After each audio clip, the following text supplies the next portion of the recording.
Alors si vous pouvez nous expliquer le fonctionnement du centre 15. Alors, le centre 15, quand vous avez un besoin à caractère médical, vous appelez le centre 15. Vous composez le 15, le 112, qui est reçu aussi également par le SAMU de Pau. Et vous êtes décroché, votre appel est décroché par un assistant de régulation médicale qui va très rapidement vous demander 2-3 informations de façon à garder le lien avec vous, téléphonique, au cas où ça raccroche, et donner un niveau de priorité à votre appel.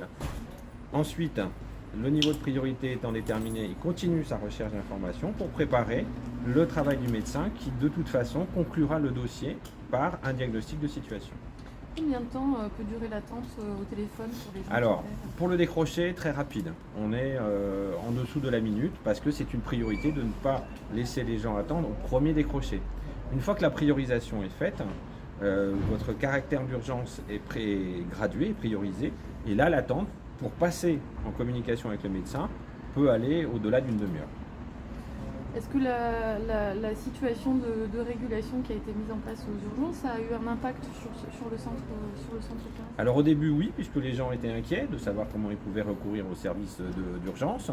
Ensuite, ils avaient besoin de tester, et depuis que les messages sont passés et que la population a compris que l'accès était quand même possible, non, on n'a pas beaucoup de répercussions sur le volume d'appels. Il y a plus d'appels en lien avec la situation épidémique et la situation hivernale, mais pas nécessairement plus d'appels parce que les gens ne se présentent pas aux urgences. Alors vous nous disiez que vous n'avez pas toujours des appels, en tout cas des comportements bienveillants. Qu'est-ce que vous pouvez nous dire sur... Eh bien, la difficulté, je pense que pour les gens qui appellent, c'est de dire que très rapidement leur appel est décroché. Ils ont une urgence ressentie au moins qui a de la valeur pour eux, mais que derrière, dans l'ordre des priorités, ils peuvent passer derrière plusieurs appels qui arrivent.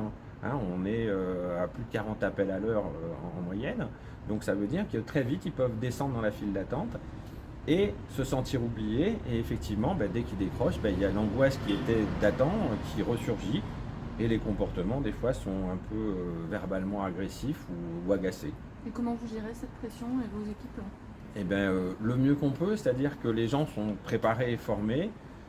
On attend que les gens aient déversé, soulagé un peu leur angoisse, parce que souvent c'est quand même lié à l'angoisse. Et après, on reprend le fil de l'appel en reprenant les éléments factuels et en leur donnant une réponse à leur situation.